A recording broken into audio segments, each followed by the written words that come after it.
We just had a crypto project out there set the precedent by burning 50% of its supply. Why are they burning it? It's because they're making money with their technology. Will that apply to XRP, Ripple Labs? Well, we're also going to talk Ripple Labs' XRP pricing, along with ETF action, Ethereum, yes. And we're starting to see cracks in consumer spending show up.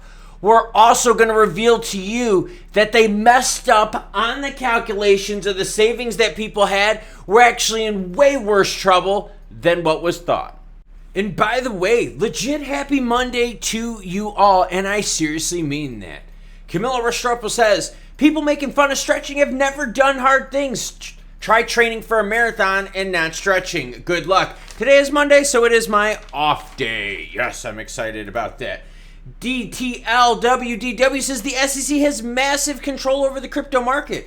I did not realize that one guy, Gary Gensler, could be so powerful. It's not just the crypto market in the US, it's also global. When the SEC has actions that are nasty, everyone's prices get affected. When the SEC overreach continues and just goes on, it affects everyone's holdings.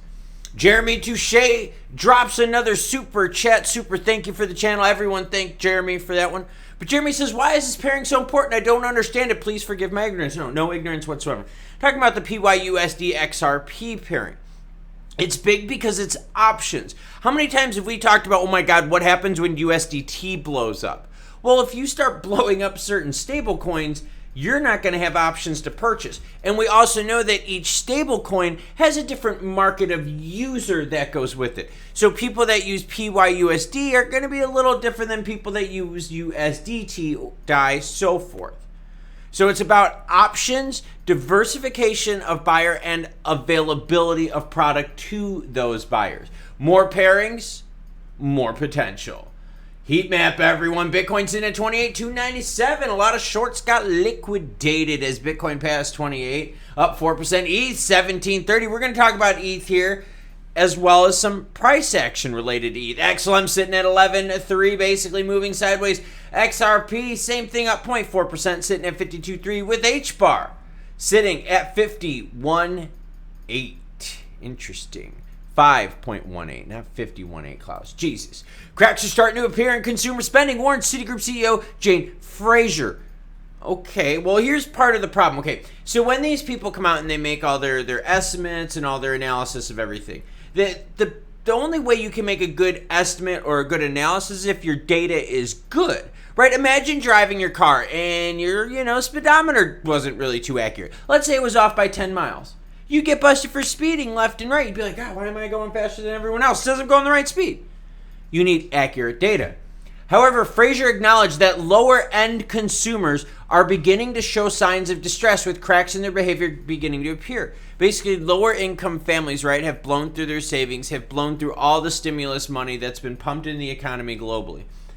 They're maxing out their credit cards. These are the cracks that are showing up first. It's the people that are most distressed financially.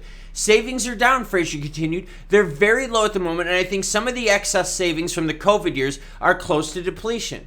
And it turns out American households actually had far less in their bank accounts than previously estimated by the Bureau of Economic Analysis, finding that between 5 years, families saved 1.1 trillion less. So how accurate is that speedometer gauge right there? Not at all. So if the whole idea of Jerome Powell ramping up rates was because families are in good shape, banks are in good shape, well, Jesus, Jerome, maybe the data we're looking at isn't fresh. Well, no, we know it's not, because it's 1.1 trillion off. So now you have low-income families here having some issues. Again, once then that moves up to the next income bracket and the next and the next, and again, inflation eating up monetary supply. Crypto moved by retail, but if retail is starting to lose their financial foothold, and remember, big one here in the U.S., student loan payments fire back up. Less money in the pockets. That's why when we talk about crypto mooning, now is not the right time. Too many cracks. Bad data. Consumer groups are starting to have problems. Bitwise announces Ethereum ETF set to launch today. VanEck launches futures ETF as a C Corp offering. ETH pricing, well, you could see a little bit of pop action that happened this morning, but really, I mean, come on. From 1680 to 1750? Come on. Right? So, this is the oomph we got from the Ethereum launching action with ETFs. Let's hope for a little bit more with Bitcoin. Now, this is one I want to share with you. Now, this is going to apply to both Ripple, I'm going to leave that in. See, I make mistakes. This is going to apply to Ripple Labs, along with Stellar Development, and a bunch of other chains out there that have massive circulating supplies. Veracity destroys 50% of the tokens in historic community decision. Today, Veracity incinerated 50% of its maximum supply, following one of its most extensive community discussions in crypto history. This action took 10 billion VRA tokens out of circulation. Veracity announced that it no longer required a strategic reserve to hold 10 billion tickets due to commercial success of its anti-bot technology proposal supported by patented blockchain technology proof of view. Here's the big takeaway.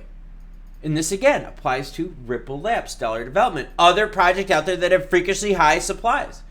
VeraViews, following Veracity, announced its solution introduced at the start of the year is already being utilized by customers and that business expansion will continue throughout the year. VeraViews proposed burning 10 billion VRA tokens, believing that it could expand and leverage its operations by using revenue generated from Veracity's technology. Veracity, however you want to say it. See, so since they're making money from their tech, they're like, yo, we could burn this shit. We don't need to do anything with it. And that helps the hodlers out there, doesn't it? Now, Stellar already burnt half the supply of XLM, but they still got another 20-something billion to dump on the market. Ripple Labs, and I think it's like 47 billion to dump on the market. Once you start making money with your products, you don't need to dump that shit on the market to fund your operational usage, especially with stuff that moves money fast and the transaction rates are so quick.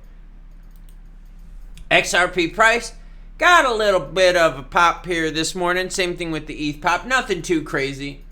Went from 51.8 to 52.3. Okay, I know. Nothing too crazy. But it's been quiet here price-wise. It's been quiet because the cracks we've talked about are starting to show up more and more.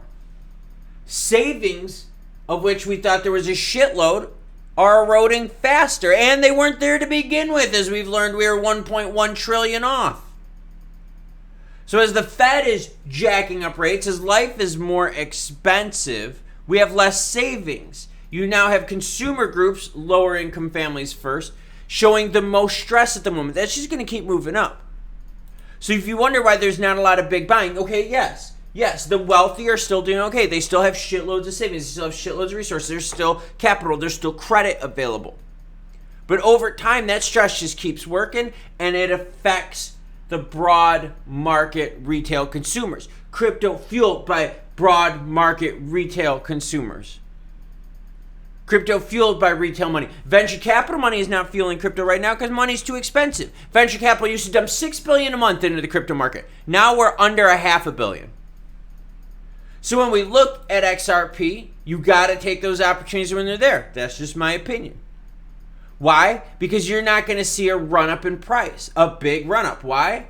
Because there's just no money. And you've also seen, too, ETF action with Ethereum. What did it do? Oh, really? I'll tell you what it did. Nothing. 1680-ish to like 1750? Come on. Snoozer. There's just no money floating around. But burning the supply sounds like one hell of a good idea. You know, I really wanted to share that story with you about the burning supply because it's a massive, massive idea that more crypto companies and more people out there need to start seeing, believing in, and holding people accountable for. They were able to burn 50% of their supply because they're making money from their technology. That is freaking awesome. So rather than just dumping on the market to fund operations, nah, they're like, dude, we're making money with our stuff. We don't need to fund it like that anymore. That's really good, especially now is we've been talking about that the retail buyer out there just isn't buying. They just don't have the money they used to. We know this is going to go on for a while because rates are going to stay high for a while. Savings eroding. By the way, ETF action with ETH, nothing burger right there. 0 calorie dieting. Maybe they're doing a 6-hour ultra that they're preparing for. Ugh. Either way, let's see what happens. Let's see what shakes out here. But we got to keep our eye on consumer spending because right now retail is what's driving crypto. And with retail suffering more and more, you're going to see crypto suffer more and more. The whole idea of when moon and all that gets pushed back even further. Why? Because there's less retail money. There's less institutional money because the damn rates are too high. So don't look for institutional money to jump in. Don't look for banks to jump in either because why? What are banks waiting for? Banks aren't going to put their cash into that right now. It's too risky. Especially when bonds are earning some big payouts right now. Oh, that's right. You got to follow that bond market. So why would these banks then put money in crypto when bonds are paying out so freaking high? They won't. They'll put their money somewhere safe, somewhere insured, and somewhere that's yielding a rate that's actually pretty juicy right now. And you can predict out your earnings with that rate. Store of value. What are you doing today? I mean, this is my off day today, getting ready for my 6-hour ultra. Thank God, because this week is going to be a rough one. But let me know what you're doing in the comments down below. Are there any races or big things that you're gearing up for by the end of the year? Recover, drink all day. You cool cats, though, have a great rest of your day.